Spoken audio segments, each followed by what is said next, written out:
Muchas gracias y buenas tardes a todas y a todos. En los últimos tiempos es bastante frecuente que me llamen de algún lugar para invitarme a dar una charla y que me sugieran alguna materia precisa. Yo suelo, de un tiempo a esta parte, responder que aquello de lo que me interesa hablar ahora es del decrecimiento, que entiendo que es el gran debate que viene, de tal suerte que hoy, como bien acabas de sugerir, el concepto correspondiente nos parece un poco extraño, pero dentro de unos meses o de unos años con certeza inundará buena parte de nuestras discusiones. En el caso de Pamplona hoy no fue así. Chema Berro me llamó hace unas semanas con la oferta precisa de que hablase del decrecimiento.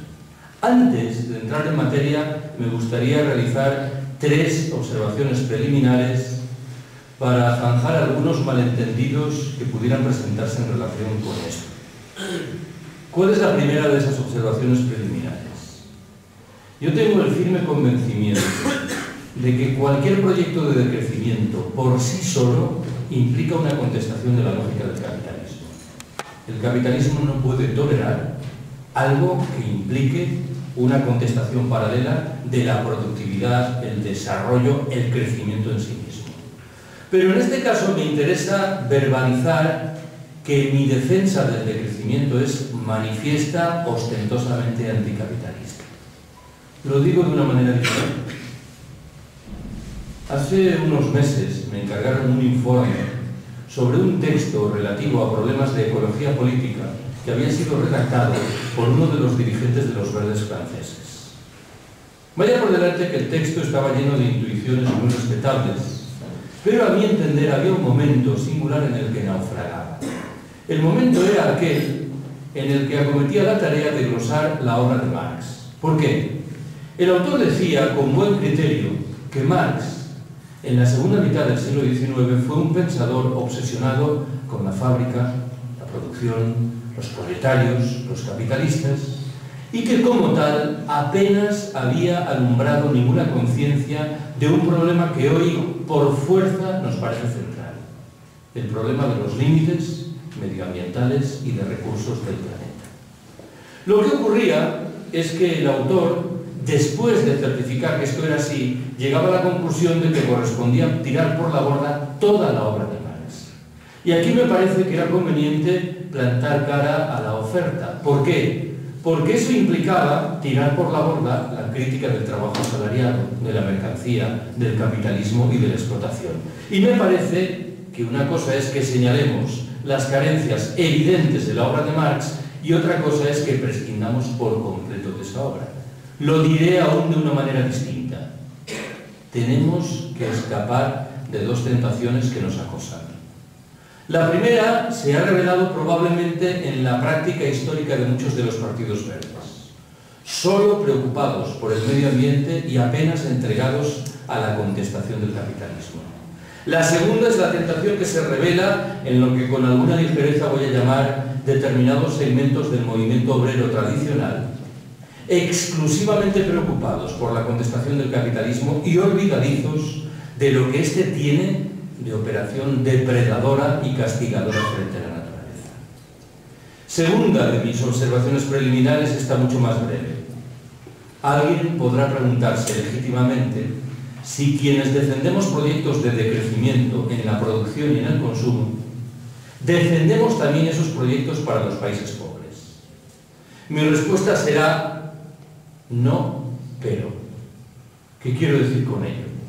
Si la renta per cápita en Mali es 30 veces inferior a la nuestra, no parece que tenga mucho sentido reivindicar para los habitantes de ese país una reducción en los niveles de consumo que son, por lógica, extremadamente bajos. Ahora bien, esos países, esas sociedades, deben tomar nota del sinfín de desafueros que ha caracterizado el despliegue de nuestros modelos económicos en el norte desarrollado, para no repetir los numerosos errores que, por desgracia, nosotros cometimos y de los que somos ahora víctimas.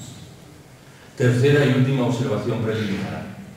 Yo voy a reivindicar fórmulas de decrecimiento en los países ricos del norte desarrollado. Aunque esto es una obviedad, conviene verbalizarla. soy plenamente consciente de que también en el norte desarrollado hay circunstancias y situaciones muy diferentes. No mire por las ramas en busca de un ejemplo. Si una viuda tiene una pensión de 340 euros al mes, no parece que lo suyo sea reivindicar en su caso una reducción de sus niveles de consumo. Entendamos esto bien.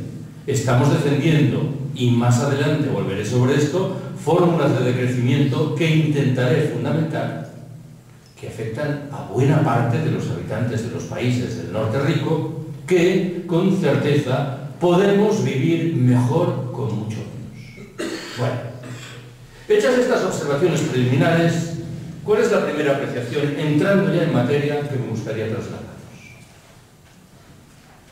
En la visión común en nuestras sociedades, el crecimiento económico es, digámoslo así, una bendición de Dios.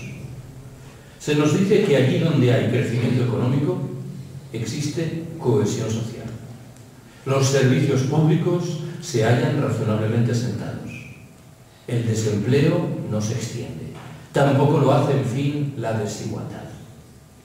Estamos urgentemente emplazados a discutir hipercríticamente esto que acabo de describir y que entiendo que son genuinas supersticiones. ¿Por qué?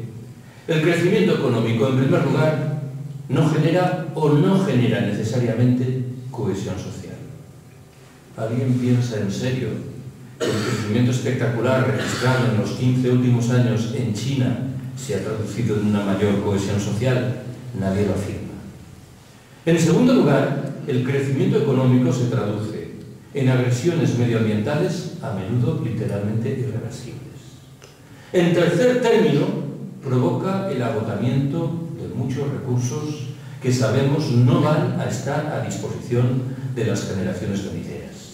Y por cerrar las críticas aquí, en cuarto y último lugar, facilita el asentamiento de lo que algunos autores han dado en llamar un modo de vida esclavo, que nos invita a concluir que seremos más felices cuantas más horas trabajemos, más dinero ganemos y, sobre todo, más bienes acertemos a consumir. Por detrás de esta sinrazón hay tres grandes mecanismos. El primero se llama publicidad, que nos invita a adquirir lo que las más de las veces no necesitamos, llegado el caso, aquello que nos repugna. El segundo asume la forma del crédito, que nos otorga recursos de dinero para adquirir esos bienes que no necesitamos. Y el tercero se llama caducidad. Los bienes se producen de tal manera que en un periodo de tiempo extremadamente breve dejan de servir, con lo cual nos vemos en la obligación de adquirir otros nuevos. Permitidme que rescate una anécdota omnipresente en la literatura del decrecimiento,